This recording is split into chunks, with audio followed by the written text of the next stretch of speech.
Hey everybody, it's Jim of Animateducated, and today you're going to meet Searit Huluf, a writer, director of a new film called Self, and here she is. Sadi, you've studied at UCLA's theater, film, and television school, concentrating on screenwriting and animation. And after graduation, you moved to the Bay Area and began work at Pixar in the production management department. And we met at the Annie Awards through Mitra Shahidi, who also Yes. works there. And yeah, and thank you for coming on and being a part of Animateducated. Yeah, no, and I love how I saw you because you're doing like an interview with Mitra with like a microphone on the, and then Mitra was like confused, and then she realized like, oh my God, it's you. So How did you get into, filmmaking or stop motion or animation as a kid? yeah, I didn't really do it as a kid, but I did watch a lot of anime. So I did watch a lot of anime, and I was really into animation, but I wasn't putting the two connect like together of like, this is a career, this is a job. I think it was more of like, this is my hobby, like stay in my bedroom for 12 hours a day just watching anime straight. When I was in high school though, I was in a lot of like kind of like STEM program. This was before STEAM was a big thing. So I was really just like honestly like I thought I was going to do something in the science world maybe. I was doing like website coding competitions and like taking like community college classes at USC. And in one of those like coding classes there was like a film competition, and I did that one film and I was like, oh okay, I want to go to film school. And it was like a very like, I'm very grateful because I was very naive about it. I didn't really know what I was signing up for, but I think I like genuinely like followed the fun. And like I remember being like, this is fun. I feel like different. Like I don't feel like I'm struggling as much as, taking these like I was taking like biology and chemistry classes that weren't really fulfilling. So yeah, that's kind of how I got in. So you made a few documentaries and several live action films. Can you tell us about this new animated short called Self? Yeah, so Self came after I was just doing like a bunch of short films at Pixar. And the thing about UCLA too was just like I was like really studying just like live action stuff. So a lot of my internships were like animation focused. I think like doing stop motion was kind of like a full circle moment for me, because I think again it goes back to like when I was just like so genuinely following the fun and being curious and not really worried about the consequences. And um I wanted that film experience to be that same experience when I made like a little like my first shitty film when I was like 17, 18 years old. So but when I think about like the tone and the kind of story I want to tell, there was something a little more darker, a lot more maybe kind of like honest story I wanted to tell, not like very like a typical happy Disney ending kind of film. And it was about a woman who was self-sabotage herself. And I knew that was the only thing I knew when I was like coming up with the idea. Like I just wanted to see someone who wanted something so bad that they'll like ruin themselves to get it. And I think that like so many people can relate in that, and like so many different factors, which I love. But I think personally for me, I think all my films are kind of like time lapses or capsules of my life. Um, and like the period of time when I was like developing self, which was like 2, 3 years, like that's when I felt like my self-sabotaging habits were like at this peak. And I really kind of want to like therapeutic, like write something about it while also dealing with those kind of emotions. Oh, wait. Don't go away yet. It's getting better, really. Seriously. If you want to do anything, right now is a good time to subscribe if you like what you see. Okay. All right. You like what you see so far? Okay. Let's get back to it. I know you've been asked this question a lot, but can you talk a little bit about how your experience as an Ethiopian American helped you tell this story? I think like when I was like talking about like in the story, like Self is this one character where she lives in a world where like everyone else look the same, and like she doesn't belong and she struggles to fit in, and she goes to extreme lengths to be like everyone else. I think that like being Ethiopian American and kind of holding two cultures kind of felt like that for me too. Again, and like this is the thing where like there's like different aspects of my life where like I see myself sabotaging of like, should it be more American? Should it be more Ethiopian? Or like, Should I be, you know, like being a woman and like, or should I be act like a man, you know? Or even just like within like the Black community of just like I'm African American, I'm not like I know culturally where my roots are, I'm like a first gen, but like how that's different from like, you know, Black people who are like, you know, born and raised in America and that kind of history. So I think that like for me, it was just like a kind of like another example anecdote of like how those feelings of like being othered, whether it's like being around a lot of Ethiopians and like I don't speak my culture's language. So there's that factor of like, yeah, I don't speak it. So I'm around Ethiopian community, they're speaking the language. There is that sense of like disconnection a bit, just because I'm like not able to communicate or like take part of conversation. But then also like my American side is also just like I have immigrant parents, and I think that like as a first generation kid being in America, I think you just have like a very like, you know, just like very like singular experiences that like is different from like a kid who's had parents who are from America. And I think that like I don't know, like in the film too, like Self goes through moments where she doesn't fit in and she doesn't belong, but they're not very blatantly like on the nose. They're very like small micro moments, and I really want to have it be micro, like kind of like microaggressions in the sense of like they're not outly being like you are not, you don't belong here, you don't fit in. It's more of just like, you know, how these small moments and like kind of actions can create this kind of big change on someone and have them go through like a self-sabotage journey. So I think like when I think about my Ethiopian culture, like I'm proud to be Ethiopian, but I think like when I was younger, I think there was like a struggle of like, how do I be both American and Ethiopian at the same time? Now, did you call the stop motion character? Does it have a name? Called Self, so which I kind of like. And the other characters, like internally, we're calling them Goldies because they look gold. Um, I was like really referencing like Charlie Kaufman's stop motion film Anomalisa because it has a very like similar kind of like everyone in the world looks the same, even like sounding the same too. And I was also referencing like Sound of Metal. I don't know if you've seen that film, but like I think that film, what I loved about it so much is that like you're watching the protagonist also self-sabotage themselves, but like you're also kind of conflicted if you should root for them or not, because you know they want to do this, but at the same time you're also just like, I don't know if this is going to help you or make you happy. And I think like those two films were kind of like the big like motivators of like how I want to tell the story. And obviously Anomalisa is like also a darker tone tune. I think I was very inspired, but like again, like doing something really different and offbeat from a typical animated film. You used stop motion by Phil Tippett's studios. Uh, Phil Tippett is like, you know, the big stop motion, you know, this like Star Wars, Empire Strikes Back, RoboCop, RoboCop, exactly. And is Jurassic Park, that, yeah. do you have to change your directing approach when using stop motion compared to CG animation? Yeah, I tell people this a lot because I don't know if people are aware that there is actually a lot of CG animation in stop motion films, which is something I kind of learned too while making this film, where like it's not really kind of separate. Like you are kind of doing both mediums, but the highlighted or most kind of like featured medium is the stop motion aspect, and how the CG kind of helps and supports that style.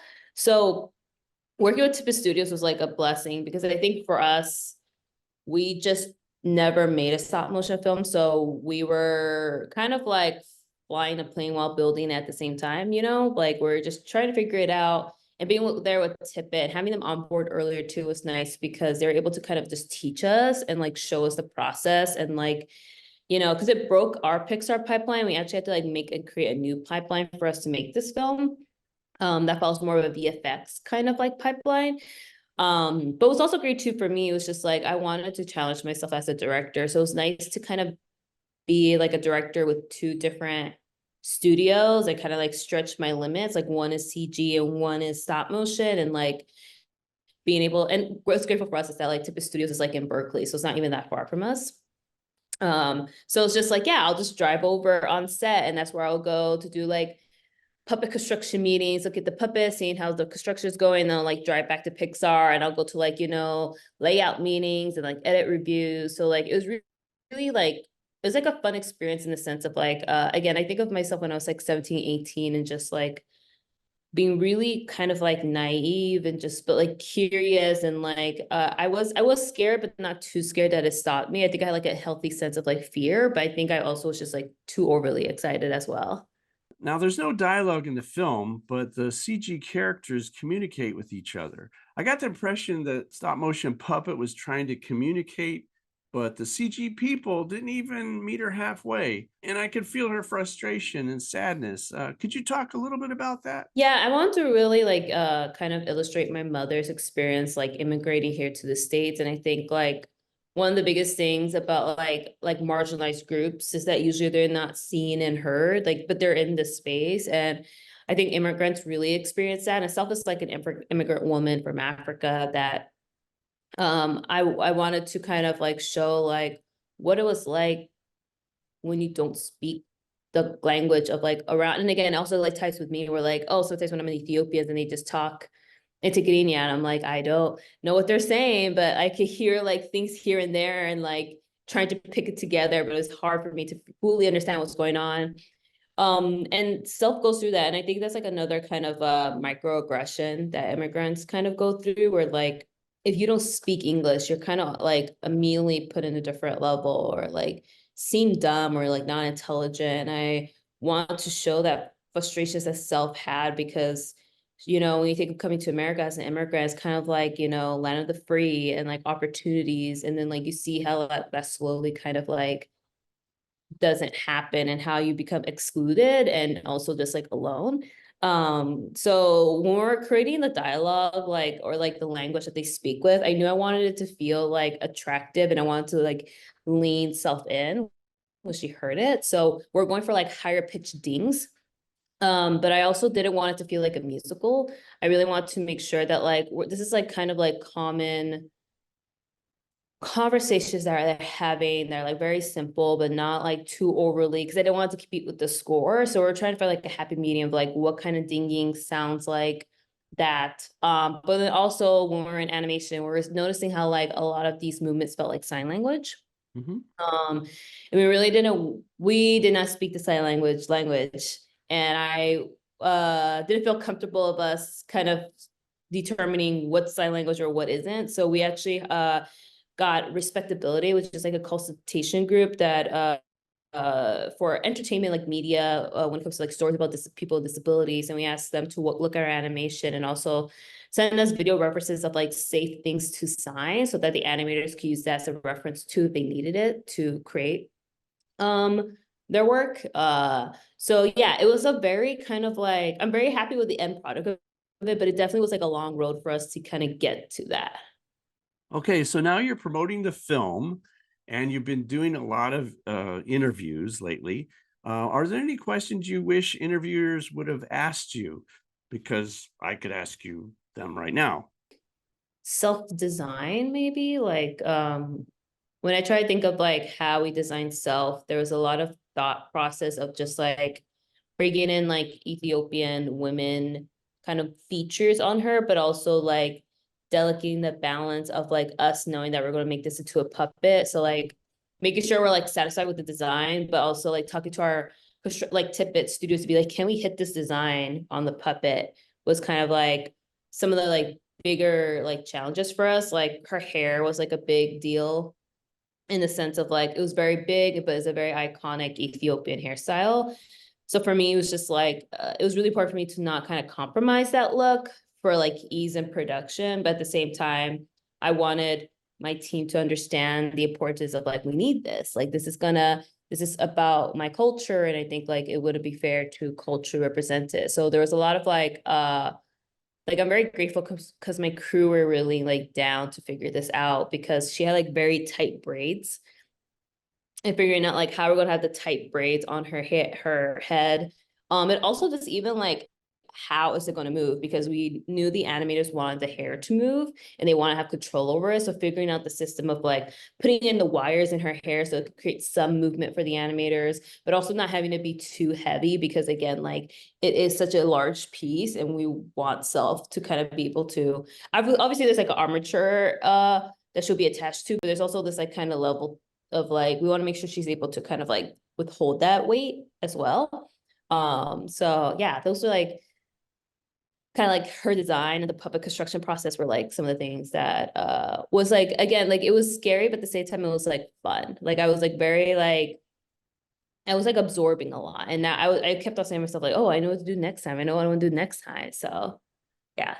Well, it's great that you have keep the fun in your, you know, making your film. I mean, that's so important because it's so easy to start off with fun and then it's work, you know. So where can we watch Self? You know? Currently it's on Disney Plus. So it released on February 2nd. It's been there for a couple, well, yeah, it's like April now. So it's been like a couple months now. So And then are there any new projects in the works that we can look for next? yeah, I just shot a live action hybrid animation film in the fall. So I'm in post-production on that right now. So gonna hopefully get that finished during the summer. So that's like the next project that I'm currently working on. Oh, okay. Does it Yeah. involve animation at all, or you can't It say? does. Yeah. Oh, It does. okay. Yeah. It's like there's some animation in it and like it's yeah, it was kind of like my way of like being able to do both mediums and I did in the sense of like I think I don't know, again, every time I make a film I would like to challenge myself. So like for me I was just like, oh, I would love to do like a hybrid animated live action film and see what that's like. Oh, okay, great. Yeah. Well, I can't wait to see that. Wow. Thank you. So lastly, do you have any advice for any film or animation students that are in college? Is there anything that you should, you know, let them know that they should know about? Yeah, fail fast. I think just do it, even if it's ugly, even if it doesn't make sense. I did that a lot. I think like again, like after graduating from UCLA, I came to Pixar and every year I was just making a film and they were not the greatest. They made me feel insecure at times, but I learned so much from it. So yeah, I would definitely just recommend to just keep failing and do it fast so they could do the next thing again. I want to thank you again for coming on Animated Educated and you know, talking about Self and yeah, can't wait to see what you do next, you know. Thank you. Yeah, me too. Well, I hope you enjoyed that interview with Searit Huluf, the writer and director of Self, and you can watch Self if you go to Disney Plus. I want to give a big thank you out to Pixar and Maya Anderman for putting this whole thing together. And I want to let everyone know that we finally reached our 4,000th watch hour, which means now we get annoying commercials That's why I'm so damn handsome. in between interviews, just like that one. If you like this interview in any way, you can subscribe to the channel by pushing that button right there. Or you can scroll down and see other videos, or you can take a look at these two right here, and we'll see you next time on Animated Educated.